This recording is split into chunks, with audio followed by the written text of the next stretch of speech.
Ahojte priatelia, tak dneska mám opäť radosť, preto aj opäť robím video. Dneska tu máme Mercedes GLC z roku 2020. Asi ako mnohí viete, Mercedes je ďalšia moja srdcová značka. Ja osobne súkromne som na také bežné používanie asi ani nemal iné auto. Ja Mercedesy mám veľmi rád, preto keď zákazník nás požiadal o pomoc pri výbere a preverení jazdeného Mercedesu, ktorý je jeho snom mať takéto auto, takúto značku, tak som sa veľmi potešil. Vybrali sme mu vlastne GLC z roku 2020, má najazdených 70 000 km. Auto zatiaľ je vo veľmi peknom stave, prešlo u nás preverením karosérie, meraním hrúbky laku.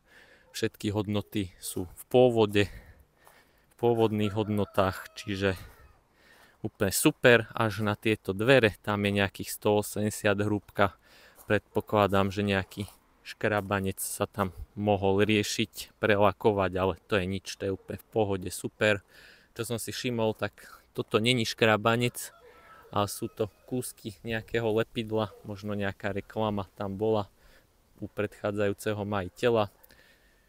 Čiže exteriér vo veľmi peknom stave, ešte som veľmi nepostúpil v kontrole, asi pol hodinu len nám trvalo skontrolovať karosériu, premerať lak, skontrolovať všetky tieto miesta, kde sú šrouby a podobne, premerať vnútorné plechy, aby sme vedeli s určitosťou povedať, že nebolo lakované, havarované, toto všetko je v poriadku. Čiže teraz sa presúvame na studený štart, na kontrolu motora, kontrolu kolies, brzd, potom pôjdeme na kontrolu interiéru a zároveň aj diagnostika, takže vás budem ešte priebežne informovať, ako to vyzerá. Takže zatiaľ takto od nás.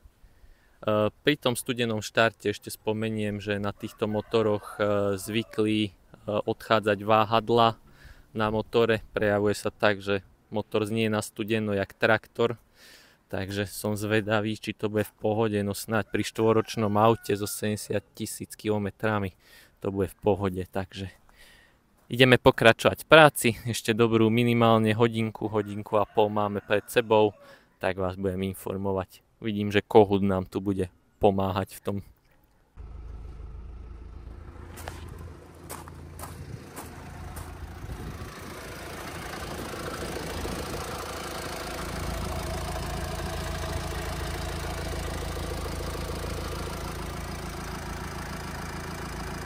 Takže priatelia, malý update po kontrole ďalšej. Máme tu slabšie brzdové platničky. Auto píše, že najbližší servis bude zhruba za rok, takže to aj sedí. Nejaký rôčik vydržia. Pneumatiky sú z roku 2020. Zimáky. Design je fajn, ako keď sa v lete jazdí na zimných, myslím si, že tie vlastnosti už nebudú také, ako by mali. Takže ja osobne by som si asi nové kúpil. Čo sa týče interiéru, interiér pekný, zachovali, studený štart bol super, nič tam nepočuť, nabehne hneď tak, ako by mal tento motor, čiže perfiš. Jediný detail je, že okolo turba nejaké tesnenie pravdepodobne tečie, netečie veľmi, je to také oslzené, uvidíme po jazde, čo to urobí. Pardon, včela ma tu obťažovala, takže uvidíme, čo to urobí po jazde. Ďalšia vec, taká volant na to, že má 70 000 km, dosť poškriabaný, ale musím povedať, že je to taký povrch blbý a vecou druhou je, že covidová doba a toto je covid auto z roku 2020, dosť pomohli tým volantom, ale myslím si, že keď sa to dobre vyčistí a natrie nejakým prípravkom, že to bude v pohode, nebude to až také viditeľné, ako je teraz, keďže není nič na tom volante, ako je zjavné. Interiér pekný, zachovali, servis najbližší o rok píše. My sme servisnú históriu preverovali, tá bola pravidelná, takže to už sme vedeli, keď sme sem išli. Tento predajca sa venuje autám slovenským po operatívnom leasingu, takže za mňa super. Tie autá mám veľmi rád. Samozrejme tie stavy sú rôzne, ako aj pri súkromníkoch je auto a auto, ale v pohode.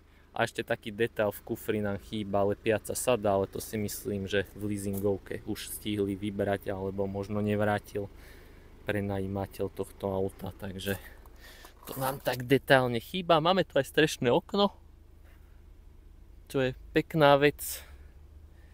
Takže ideme na jazdu, uvidíme, čo to spraví. Za mňa zatiaľ úplne super, v pohode. Nejaké detaily sa našli, ale není to nové auto, takže vieme s tým žiť, vieme to akceptovať. Tak poďme na jazdu. Takže už sme aj po jazde, pre dnešok sme hotoví. Čiže výsledok je taký, že auto budeme určite odporúčať. Nenašli sme tam nič také, čo by trhalo žily na jazdenom aute. Auto aj na testovacej jazde, prevodovka, diferenciál, motor, všetko funguje perfektne, ticho, tak ako by malo, nič netrhá, nekope, neťahá, nebúcha. Podvozok super stave, podvozok sme aj preverovali vizuálne, vyzerá perfektne. Čiže auto má nejaké bežné chyby, jak štvoročné auto. Takže za nás dobrý stav, pekný stav, budeme ho určite odporúčať a tešíme sa na vás na budúce. Tak sa majte pekne.